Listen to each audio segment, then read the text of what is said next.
Cześć! No trochę się tutaj nie widzieliśmy.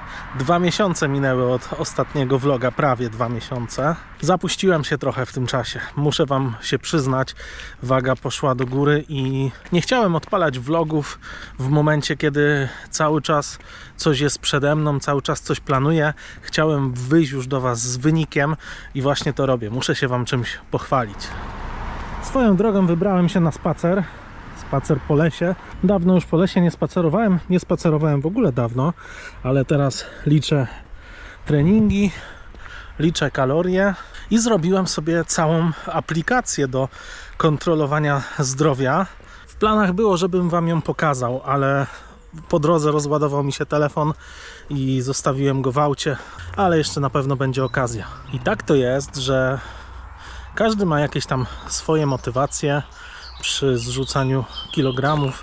Każdy ma jakieś problemy w głowie, które mu nie pozwalają wyjść na trening i tak dalej. I jedni z tego wychodzą dbając o zdrowie, inni tam jakieś mają inne motywacje, wygląd, waga.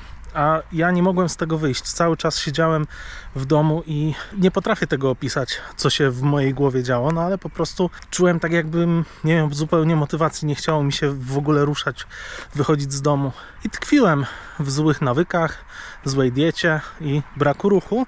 I trwało to ostatnie 6 miesięcy tak naprawdę, z drobnymi tam wyjątkami, aż wpadłem na pomysł, żeby właśnie sobie tę aplikację napisać, bo ja jestem pasjonatem, można powiedzieć, analizy danych, zestawiania tych danych ze sobą, przewidywania trendów i zrobiłem już tyle podobnych aplikacji, że w pewnym momencie doszedłem do wniosku, że pora zrobić coś dla siebie i stworzyłem sobie jezioro danych, czyli miejsce, gdzie wrzucam wszystkie dane, jakie tylko mogę zbierać, czyli sen, waga, ciśnienie, treningi, jadłospis. Jadłospis sobie eksportuję przez Fitatu z mikro i makroelementami, ze wszystkim dosłownie.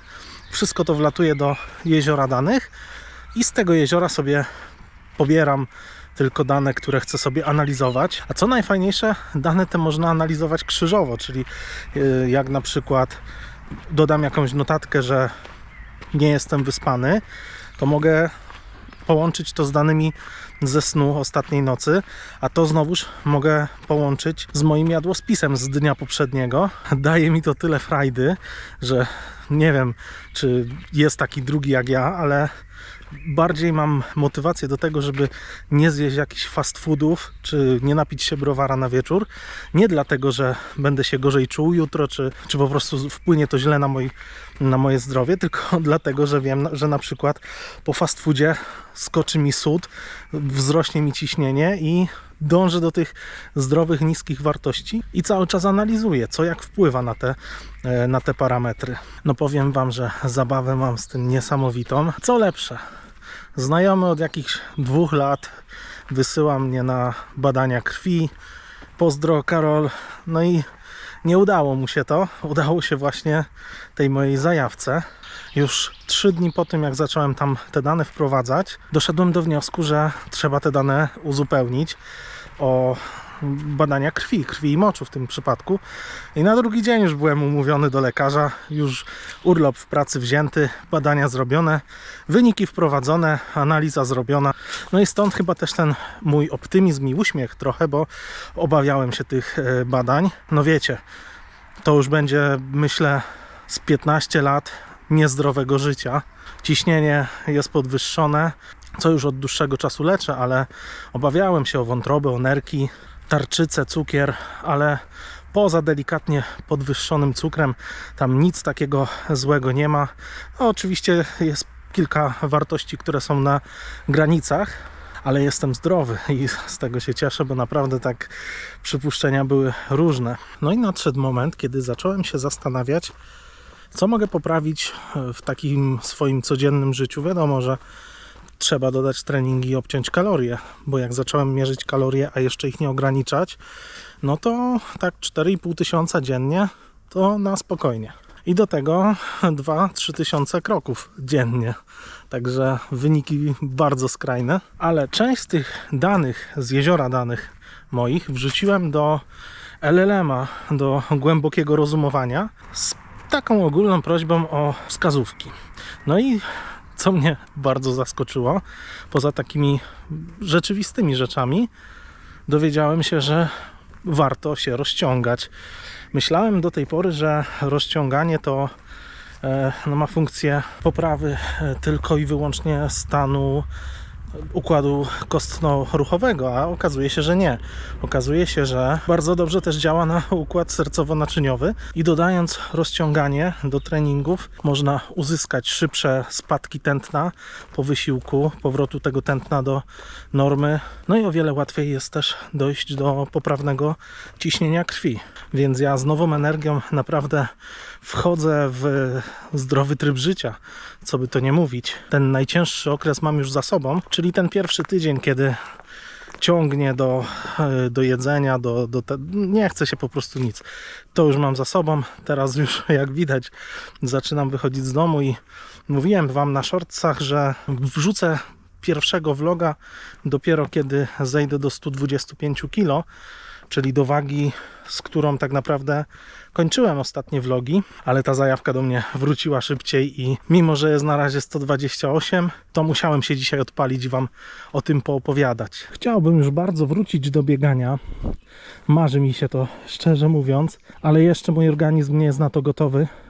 I nie chodzi tu o kolana, dlatego założyłem sobie, że przez tydzień będę starał się zrobić 150 minut treningu, takiego lightowego, właśnie jak spacer, jak rower stacjonarny, bo pułap tlenowy jest bardzo niski, na ten moment 25 i bardzo szybko łapię zadyszkę, szybko skacze mi ciśnienie i puls, no i po prostu wiem, że to jest niebezpieczne. A jeszcze jedna rzecz. O motoryzacyjnych rzeczach wam muszę poopowiadać. Ale to za chwilę, bo wychodzę z lasu, znajdę jakąś ścieżkę i się do was włączę. A może by wejść na górę? Nie było tego w planach, ale powolutku. Dobra, idę. Nie będę się śpieszył. Już teraz jest puls 134. Nie chcę go rozpędzać za dużo. No to ja sobie powolutku wchodzę i odezwę się do was z góry. No i jestem na górze. Nie było tak źle. Maksymalny puls 157 w tym momencie. A to jeszcze bezpieczne wartości. Za mną piękny widok na Kielce. A przede mną las. I miałem wam opowiedzieć o kwestiach motoryzacyjnych. Ci, co mnie oglądają, to może pamiętają, że miałem starego Opelka, o którego mniej lub bardziej dbałem. No i to był taki samochód wycieczkowy. Ale doszedłem do wniosku w ostatnich miesiącach, że nie będę ładował pieniędzy w starego Opelka. Opelek idzie na emeryturę, chociaż nie idzie na złom. Będzie dalej użytkowany, ale tak w koło komina bardziej. A musiałem się od niego odciąć, dlatego że w planach jest nowe auto. Bus mniej więcej wielkości Opla Vivaro. A kto wie, może to będzie właśnie Opel Vivaro. No i ten busik będzie przerobiony na jedno, maksymalnie dwuosobowego takiego kamperka na krótkie, maksymalnie 3-dniowe wyjazdy. Chodzi mi już ten busik po głowie od dawna, ale już te plany są coraz bardziej sprecyzowane. Jeszcze nie ma finansowania, a nie chcę się zapożyczać, dlatego najprawdopodobniej busik będzie dopiero na początku przyszłego roku. No chyba, że się coś zmieni w tym czasie. Nie wiem, kanał mi urośnie, YouTube włączy mi monetyzację, to może to będzie szybciej. Żartuję.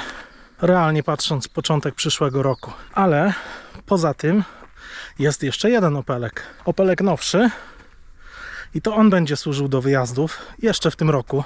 W sumie do niektórych już służył, tylko nie brałem ze sobą kamery, bo uwierzcie mi, nie chciałem się pokazywać, naprawdę. Ale na jakieś kolejne tripy na pewno Opelek posłuży. I fajne modyfikacje tam zrobiliśmy, bo dodaliśmy takie chińskie Android Auto. Wywaliłem gniazdo od zapalniczki, wrzuciłem zamiast niego dwa naprzód i na tył takie gniazda do ładowania telefonów, czy to powerbanków, czy kamery. No bo jednak jak się vloguje i wyjeżdża w teren, to ładowanie jest kluczowe. No, nie masz prądu, to nie zrobisz filmu. No także widzicie, dzieje się tak dużo rzeczy, o których wam chciałem powiedzieć, że musiałem się dzisiaj po prostu odpalić z tą kamerką.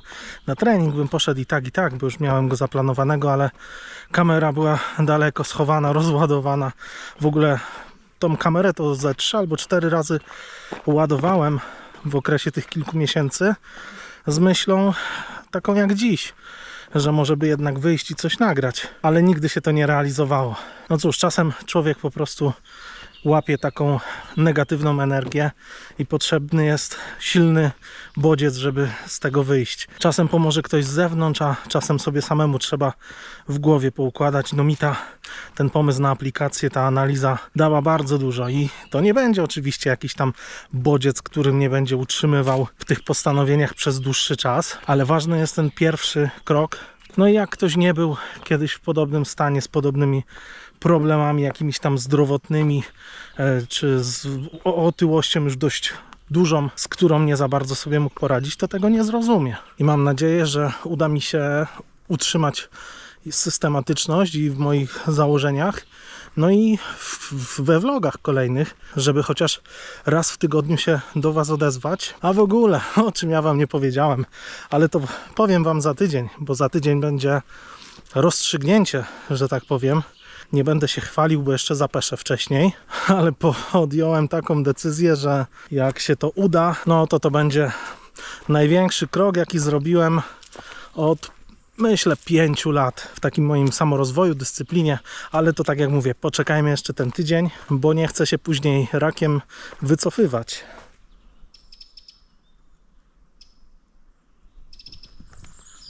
Ale pięknie śpiewają.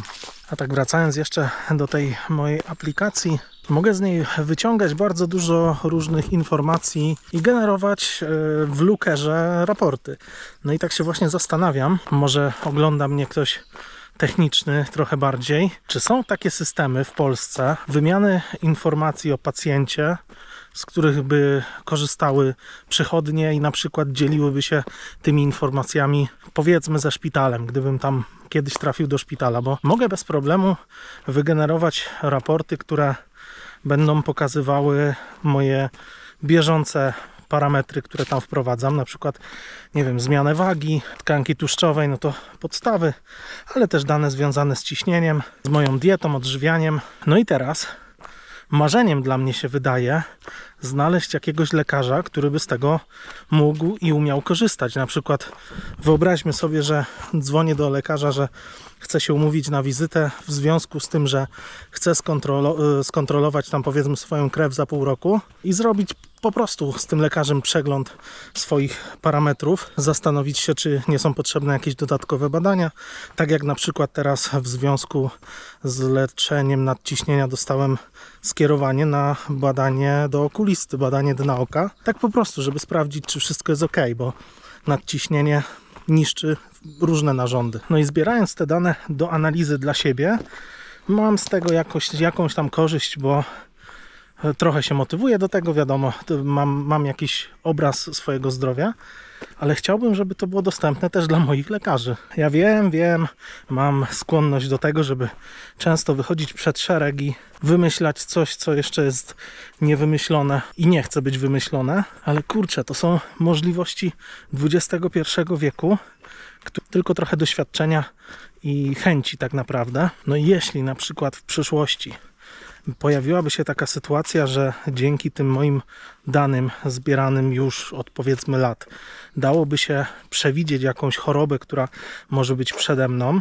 a której można zapobiec, no to wow, idziemy w to. No i mam nadzieję, że lekarze też się skłonią do tego już niedługo, że karta pacjenta to nie jest plik papierów, tylko to jest tak naprawdę cała historia elektroniczna. U mnie w przychodni już historia elektroniczna jest, tylko pytanie właśnie, czy te dane medyczne są wymieniane między różnymi placówkami. Dajcie znać, jak wiecie. A jak znacie jakichś lekarzy, którzy są otwarci na takie nowinki i różne ciekawe podejścia, to zostawcie kontakt. Tymczasem u mnie już prawie godzina ruchu, 4 km dopiero, ale wbiłem się gdzieś w las, zszedłem ze szlaku Jeszcze tędy nie szedłem. No i teraz się zastanawiam, czy nie będę drugie tyle nadrabiał. Nie wiem, gdzie wyjdę. No gdzieś wyjdę na pewno. Las nie jest aż taki duży. Ja szukam trasy powrotnej. Ile będzie kilometrów? Nie wiem. Powiem wam w następnym vlogu, a w tym vlogu się z wami żegnam, bo pada mi bateria i też nie chcę już przynudzać. Oby do zobaczenia za tydzień. Cześć!